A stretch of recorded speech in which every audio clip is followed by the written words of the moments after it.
Assalamualaikum warahmatullahi wabarakatuh. Pada pertemuan kali ini dan pada video kali ini kita akan mempelajari mengenai proyeksi penduduk.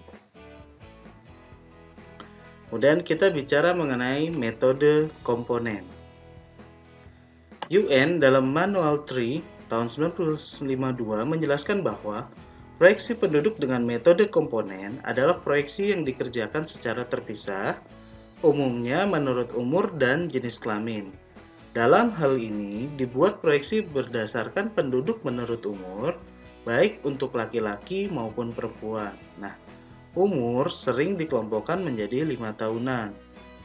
Proyeksi ini juga dapat dibuat menurut daerah tempat tinggal kota desa atau menurut komponen geografis seperti provinsi. Nah, Preston dan Roland itu menyebutnya dengan istilah cohort component method. Untuk melakukan proyeksi penduduk dengan metode komponen kohort, kita perlu data mengenai rasio kelangsungan hidup untuk estimasi jumlah penduduk pada kohort tertentu yang tercatat pada sensus penduduk terakhir yang akan tetap hidup untuk kurun waktu tertentu yang ditetapkan dalam proyeksi penduduk. Dengan demikian, perlu diketahui tren mortalitas pada masa sebelumnya, tren fertilitas, estimasi penduduk usia 0-4 tahun pada tiap kurun waktu proyeksi, dan angka migrasi menurut umur.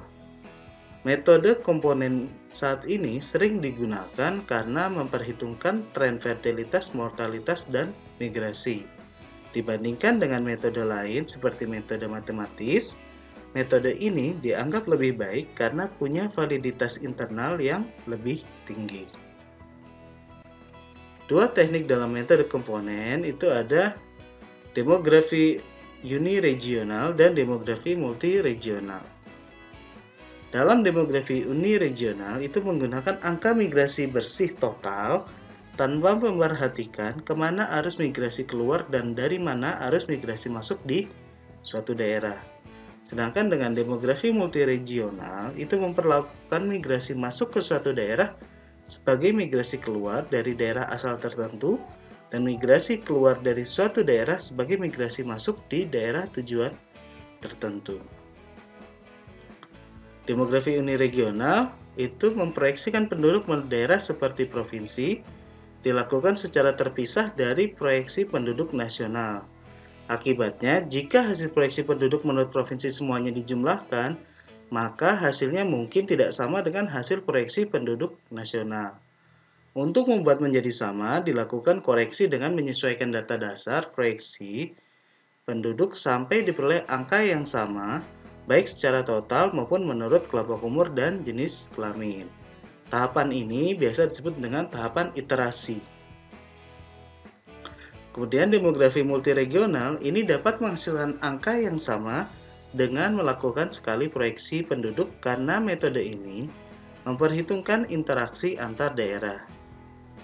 Tapi, metode ini masih dikembangkan untuk negara dengan jumlah provinsi yang besar seperti Indonesia, karena metode ini baru digunakan untuk proyeksi penduduk menurut pulau.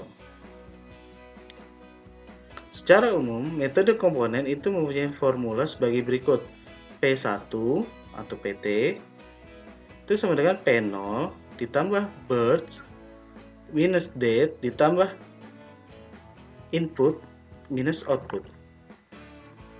Di mana P0 itu adalah penduduk pada tahun 0 atau tahun dasar. B1 adalah kelahiran selama 1 tahun. D1 merupakan kematian selama 1 tahun. I1 merupakan migrasi masuk selama 1 tahun. Dan O1 sama dengan migrasi keluar selama 1 tahun. Publikasi BPS tentang proyeksi penduduk antara lain adalah proyeksi penduduk Indonesia tahun 71 sampai 80, proyeksi penduduk Indonesia tahun 80 sampai 90, proyeksi penduduk Indonesia per provinsi tahun 92.000, proyeksi Indonesia per provinsi tahun 95-2005, proyeksi penduduk Indonesia per provinsi 2000 sampai 2010, dan proyeksi penduduk Indonesia per provinsi 2000 sampai 2005. Kemudian yang terakhir ada proyeksi penduduk Indonesia 2010 sampai 2035. Dan yang paling baru adalah proyeksi penduduk Indonesia tahun 2015 sampai 2045. Perbaikan proyeksi selalu dilakukan karena sering terjadi asumsi-asumsi yang dibuat mengenai fertilitas, mortalitas, dan migrasi tidak sesuai lagi dengan keadaan data yang baru. Sumber data untuk data penduduk Indonesia yang dapat dipakai dan dapat dipercaya untuk keperluan proyeksi adalah sensus penduduk atau SP yang diselenggarakan pada tahun yang berakhiran 0, yaitu SP 71, 80, 90, 2000, 2010, dan 2020. Yang kedua, survei penduduk antar sensus SUPAS pada tahun yang berakhiran 5, yaitu SUPAS 76, SUPAS 85, SUPAS 95, SUPAS 2005, dan SUPAS 2015. Metode yang biasa digunakan dalam penghitungan proyeksi penduduk adalah metode komponen. Metode ini melakukan penghitungan tiap komponen penduduk secara terpisah, dan untuk mendapatkan proyeksi jumlah penduduk total, hasil proyeksi tiap komponen digabungkan. Metode ini membutuhkan data-data sebagai berikut. Yang pertama adalah komposisi penduduk menurut umur dan jenis kelamin yang telah dilakukan perapihan penduduk atau smoothing. Yang kedua, pola mortalitas menurut umur. Yang ketiga, pola fertilitas menurut umur. Yang keempat, rasio jenis kelamin saat lahir. Yang kelima, proporsi migrasi menurut umur. Tahapan penghitungan dalam proyeksi penduduk adalah pertama, penentuan data dasar dan perapian umur penduduk. Yang kedua, penentuan asumsi fertilitas, mortalitas, dan migrasi. Yang ketiga, penghitungan proyeksi. Yang keempat, melakukan iterasi, yaitu menyamakan antara jumlah penduduk nasional dengan penduduk provinsi. Nah, kemudian untuk data dasar penduduk adalah basis untuk membuat proyeksi penduduk, yaitu jumlah penduduk menurut kelompok umur dan jenis kelamin. Kemudian, dari data tentang jumlah penduduk menurut umur tunggal dapat diamati adanya digit preference, yaitu angka-angka yang berakhiran 0 dan 5. Jadi dalam kelompok umur itu, terutama umur tunggal, untuk angka yang berakhiran 0 dan 5, umumnya terkadang suka terdapat nilai yang lebih menonjol. Nah, nilai-nilai yang menonjol ini yang disebut sebagai digit preference. Sehingga harus dilakukan perapian umur dengan menggunakan metode smoothing. Kenapa harus dilakukan perapian? Pertama, sering terjadi 3 kesalahan dalam pelaporan umur. Kita ketahui bersama bahwa sebelum SP 2020, semua metode sensus dan survei yang ada di Indonesia itu menggunakan metode tradisional, di mana ada kegiatan wawancara antara petugas sensus atau survei dengan responden sebagai narasumbernya.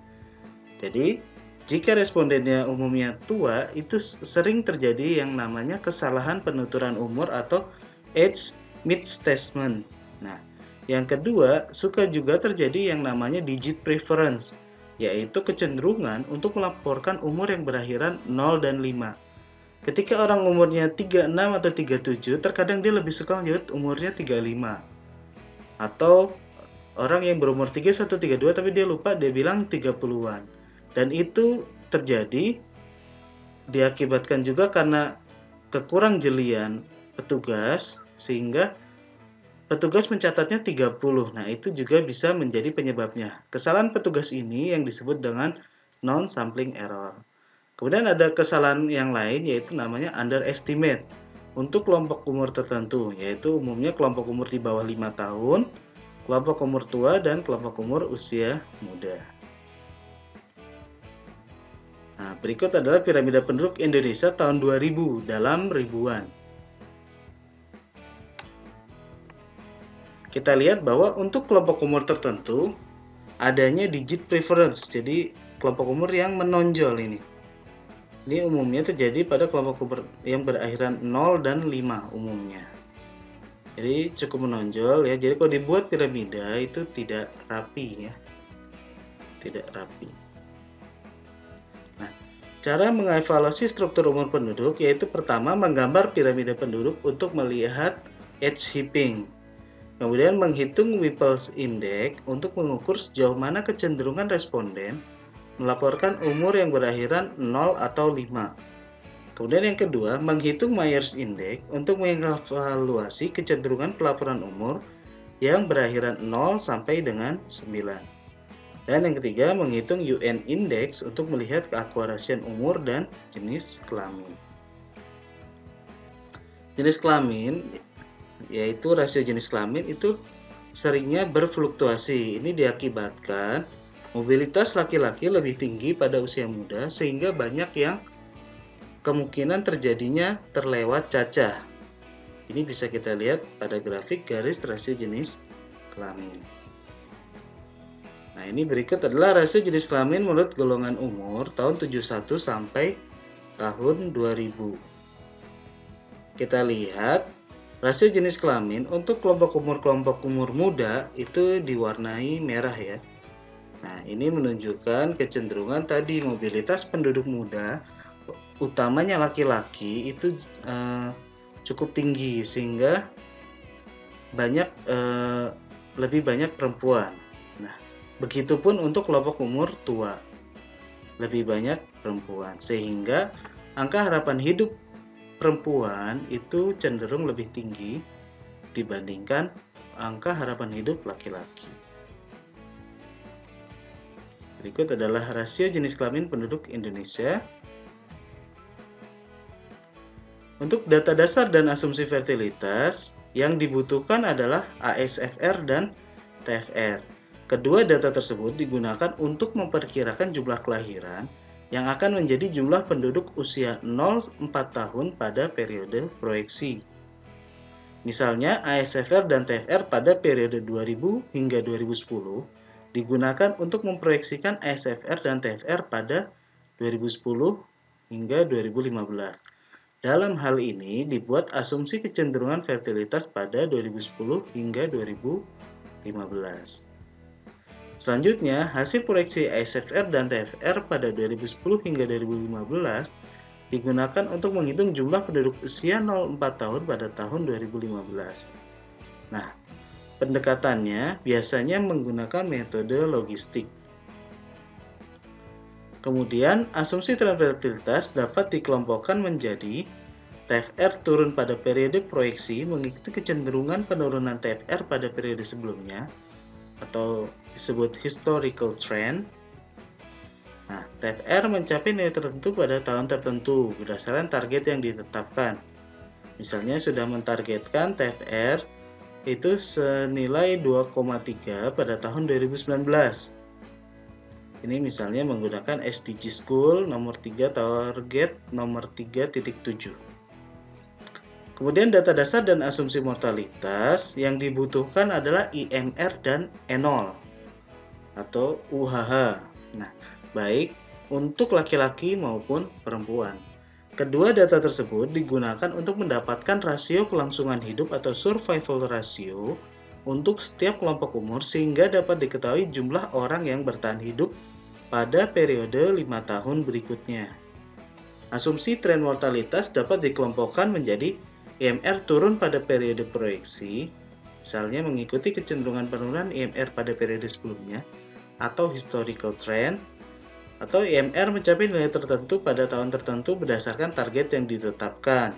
Seperti misalnya target TFR sama dengan 12 untuk tahun 2030 berdasarkan SDGs Goal nomor 3, target nomor 3.2. Sedangkan untuk data dasar dan asumsi migrasi yang digunakan adalah pola migrasi menurut umur pada periode proyeksi yang sama dengan pola migrasi di masa lalu. Dengan kata lain, pola migrasi dianggap konstan. Pengaruh migrasi terhadap jumlah penduduk pada masa yang akan datang dapat diabaikan. Nah, data dasar yang dibutuhkan adalah ASNMR atau Age Specific Net Migration Rate, di mana angka tersebut memberikan informasi tentang pola migrasi menurut umur di masa lalu. Untuk skenario proyeksi penduduk, itu merupakan kombinasi dari asumsi fertilitas, mortalitas, dan migrasi. PBB menyajikan proyeksi penduduk dengan 3 skenario, yaitu skenario rendah, low, sedang, medium, dan tinggi atau high.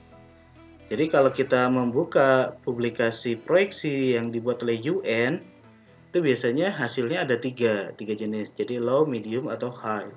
Sedangkan untuk keperluan pembangunan di Indonesia, BPS menyajikan proyeksi penduduk dengan satu skenario berdasarkan kesepakatan dengan beberapa stakeholder terkait, seperti Bappenas, BKKBN, Kemenkes, dan UNFPA, serta para pakar demografi. Nah, berdasarkan asumsi-asumsi kondisi fertilitas, mortalitas, dan migrasi, pada masa yang akan datang dihasilkanlah yang disebut dengan skenario proyeksi penduduk. Sebagai penutup, proyeksi penduduk itu tidak ada yang salah. Yang salah atau kurang tepat adalah asumsinya. Sekian pertemuan kali ini. Tetap semangat, tetap sehat, dan jangan lupa bahagia. Assalamualaikum warahmatullahi wabarakatuh.